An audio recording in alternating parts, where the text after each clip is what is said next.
Hello, everybody. Welcome once again to our live broadcast. Today is the sixth day of our 60-day Bible challenge. And today it's going to be very brief. We're going to quickly be looking at the story of Enoch. All right. I know a lot of people are not used to this pattern, but it is necessary because it helps you, begin to think about a lot of things that you've not even given thought to before. Because that's the aim, to educate people, to enlighten people, to help them begin to think critically, to use their common sense to analyze things. Because in this world that we are in, common sense and reason are the basic tools with which we are supposed to assess reality, right? And not, some superstitions that have been there for thousands of years that have remained, they've been challenged, but a lot of people have not been able to come to terms with the reality on ground. So today we're looking at the story of Enoch as found in the Bible. And the amazing thing is that the story of Enoch in the Bible was taken from some other books, all right, that were written before the Bible. We are told that the Bible is the inspired word of, Jehovah, the God of the Jews, the deity of the Jews, and not the God of the whole world, because there's no such God that is a God of the whole world. From history, you can understand that every tribe had their own gods. Every tribe had their own gods. Every tribe had their own deities, just like the Jewish people, they had their own deities. All right. So there can't be one supreme deity, Lord of all the world and all that. There has never been such entity. No such entity has showed up, all right, to claim ownership of the world and all that. It is men who have thought out these things. And before now, in those days, every tribe had their own way of doing things, their own way of understanding life, nature, family, and all that. So they built their superstitions, built their own primitive understanding into laws, into guidelines, into laws, right? To guide their society, to guide their people, to control their own people and their own tribes. And as they expanded into other territories, they brought these laws, all these regulations, rules, and all that into legislation. All right. So there's nothing really special about all of these stories and laws and rules that you find in the Bible and Holy Books, Quran, and all that. All right. So looking at the story of Enoch, deconstructing the story of Enoch, that story is found in Genesis chapter 5 from verse 22 down to 24. And the Bible is just a brief account of Enoch. We are told that Enoch lived a total of 365 years. He walked with God, that he was faithful with Jehovah or Yahweh, or whatever. Then he was no more because God took him away. In some Jewish circles, they believe that Enoch was raptured, like, he went to heaven. Even in the New Testament, there is mention of Enoch, that Enoch was translated, that Enoch did not see death, he didn't die. But there are other school of thought that believe that that statement, that he was translated or he was no more, doesn't mean that he went to, heaven, because Christians believe there's a place called heaven. Even the Jewish people believe there's a place, called heaven and all that. So, but there are, school of thought that believe that it is not talking about heaven. You see that? So there's some level of confusion in that. But the truth remains that this story is just a metaphor, is just a myth and a legend. It is not, actually true, because there's no records or no facts that such an entity or such a person existed and was taken up to, heaven, or taken up to somewhere and all that. These are superhero stories of the Jewish tribe. Every tribe have their own superhero stories. It is a fact. Every tribe have their own super stories. And one thing you must understand is that he who writes your story controls the narrative around you, and also controls your history and controls your life. That is how Africa was conquered. Our story was rewritten, and we were linked to the deity, the gods of the Jewish people, that was metamorphosed into another god named Jesus by the Romans. So they wrote this story, and then they wrote it and brought it to us, and told us to abandon our story. And then today, most Africans, millions of Africans, take this story as their own story. As a result, the narrative around us is controlled by those who are the custodians of this story. All right. So, all of these stories, you may not understand and know the damage that these stories are doing to us until you begin to examine the root of these stories and actually how these stories affect our society. Because he who controls the stories controls the society.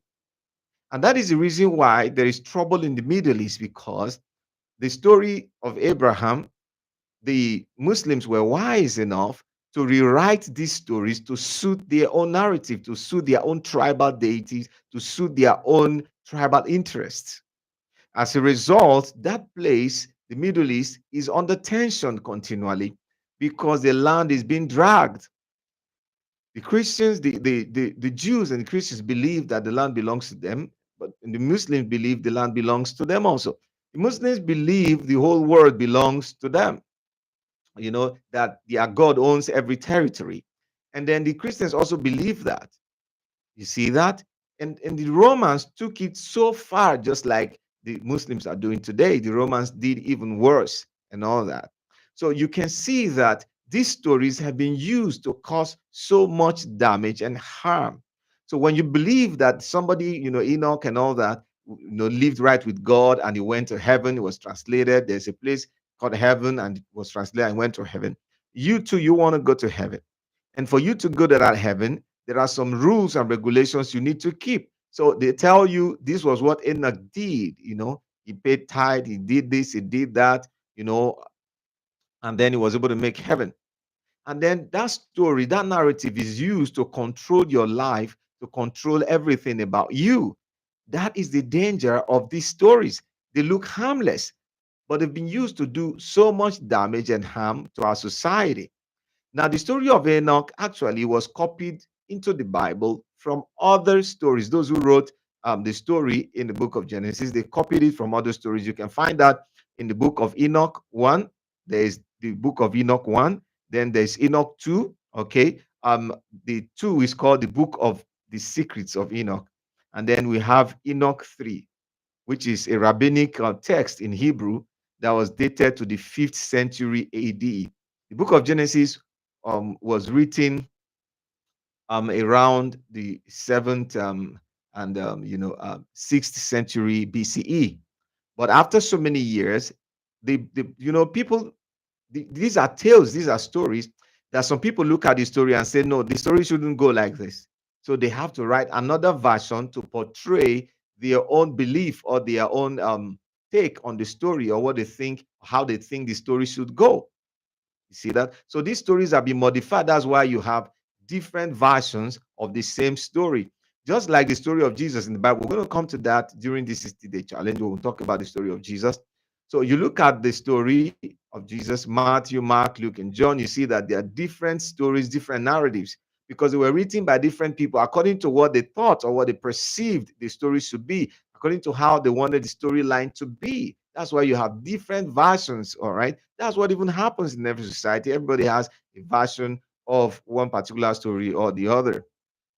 All right. So these stories are not actually, true stories. Like the Bible can be inspired by one universal deity and all that. It was inspired according to, if we actually think it that way, it was inspired by the God of the Jews, all right, and not one universal deity sitting somewhere controlling the world, who is absent, who can be found, who can be seen, who doesn't even know what is happening in the world, who is always guessing and thinking, and look at through the Bible, he's always regretting his actions. Sometimes he's happy, sometimes he's sad. This is human nature and human themes that are attributed to deities and all that. So people wrote according to their own primitive understanding of how life is and how things should go. And superhero stories like this, like the story of Enoch, was used, as an example to people, to control people, to make people, live good or live, better, good lives and all that, to be good people. Like they said, he walked with God. How did he walk with God? They'll tell you he obeyed the rules, the laws of God. What are the laws of God? The laws of Judaism. All right. So they'll tell you when you obey these laws, you're going to be like Enoch. You're not going to see death. You're going to go to heaven. You're going to have peace and all that and all those promises. They're going to give you all those promises. All right. So the story of Enoch is just one of the superhero stories of the Jewish people, just one of the superhero stories, just like you have in so many other tribes. All right. So looking at this story, we're told that Enoch went to heaven, was taken by God. He didn't die physical death. All right. So this story is also used to talk about Jesus. All right, that just like Enoch, Jesus didn't see death and all that, that Jesus was the type of Enoch, that Enoch was a type of Jesus, rather, that Enoch already exemplified what was going to happen and all that. These Christocentric jargons that are preached by a lot of pastors, that believe they can help people to, they can try to put all these superstitions, straighten them so that people can believe them. But there's no way that your common sense and reason is active and you believe these kind of stories to be true. All right. So these kind of stories can't really be true in any way. They're just mere superhero stories. These people created narratives, they created stories around certain figures, to give people something to believe, something to hold on to, so that they can control society, so that they can control their own people. That is the essence of all these stories, to control people. So when you look at the story of Enoch, you look at the story of Elijah, Elisha, you look at all these stories, superhero stories of people who vanished, who went to heaven and all that, were taken. We're told that Elijah was taken on a chariot and he disappeared and all that, that he didn't die. Elijah didn't die, was taken up in his chariot, and then Elisha, his bones that were buried, healed somebody. These superhero stories is to give them a kind of complex, over other people. It's kind of a sense of pride, tribal pride, and all that, that they are special people. So every tribe believes that they are special. All right, that they are special until another tribe conquers them and impose their own culture on them, just like Africans, that the culture of the Europeans, the culture of the Arabians, were imposed on our people. Look at Nigeria. Northern Nigeria is majorly, influenced by Islam.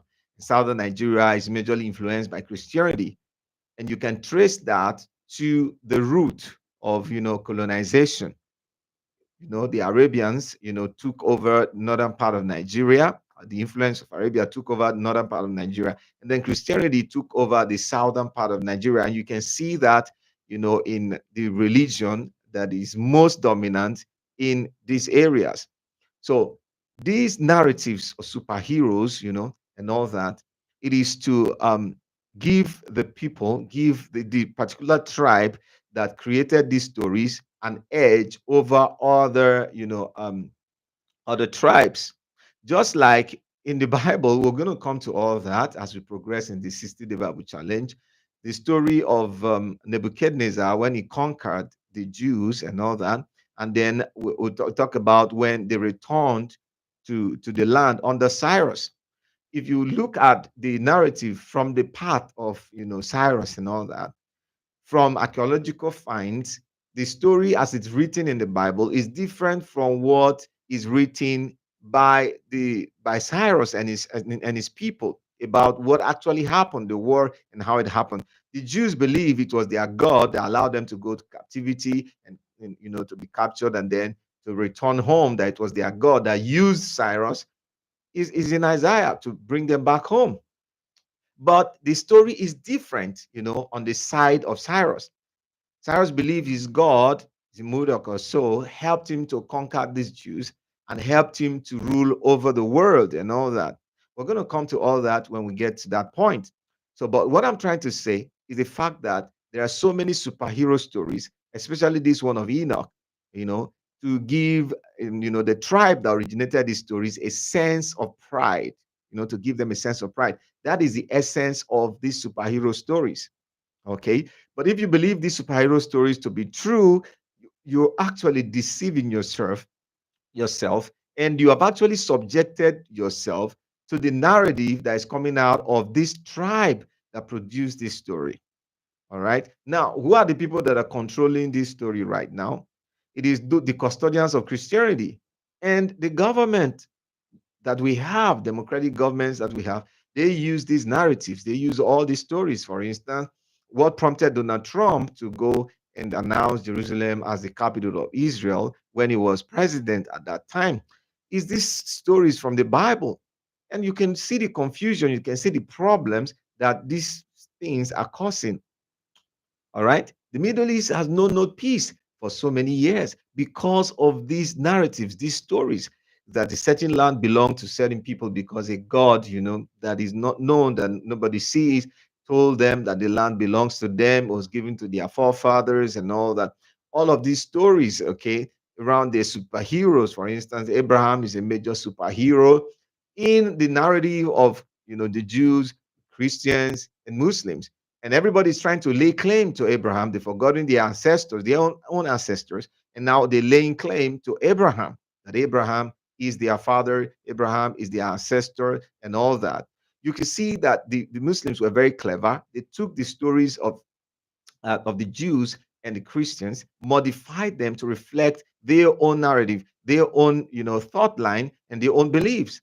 You see that they modified these stories, changed some of the characters, changed some of the events and the places where they happened. Even within the Israelites, there was this kind of confusion too. The Gentiles, those who are called Gentiles, who are the brothers of the Jews who went to exile, and many of them did not return. They mingled with other tribes, and they were called unclean.